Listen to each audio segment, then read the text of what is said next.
de commencement.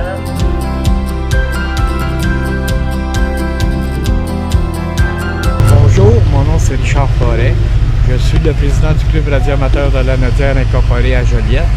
En plus de ça, je suis directeur aussi d'un organisme de recherche et sauvetage qui s'appelle Mesures d'urgence alerte.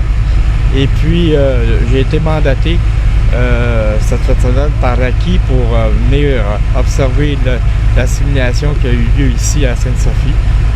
C'était vraiment passionnant à voir.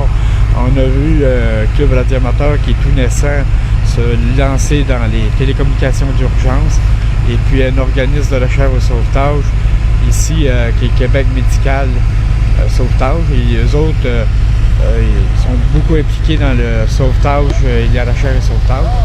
Et puis c'est une grande première, comme je disais. À titre d'observateur, la première chose que j'ai remarqué, que c'était organisé quand même d'une manière assez professionnelle. Les scénarios étaient déjà planifiés d'avance.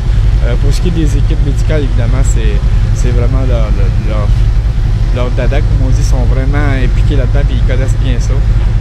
J'ai été grandement surpris par le professionnalisme des radioamateurs du club amical qui était ici présentement.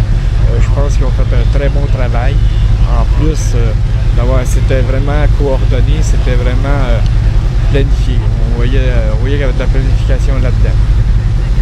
Oui, puis à titre d'observateur de l'AQI, je vous invite tous les radioamateurs du Québec à aller voir sur le site de l'AQI, sur le site du Club radioamateur amical et sur le site de Cornwall Québec, d'aller voir la vidéo qui a été faite. C'est vraiment bien fait. Ça montre vraiment le rôle de la radioamateur. Le radioamateur peut être fort utile en cas de mesure d'urgence, en cas de recherche et sauvetage et pour aider aux organismes.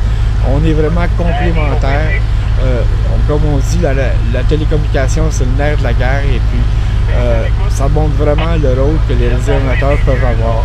Donc, ça serait très intéressant que les radioamateurs aillent voir ça. Et en plus, dans mon mandat, il faut que je rencontre tous les clubs radioamateurs, leur présenter la vision des télécommunications d'urgence et les inciter à participer à des simulations comme ça, parce que ça montre le vrai côté utile de la radioamateur et c'est sûrement vital pour la survie de la radioamateur.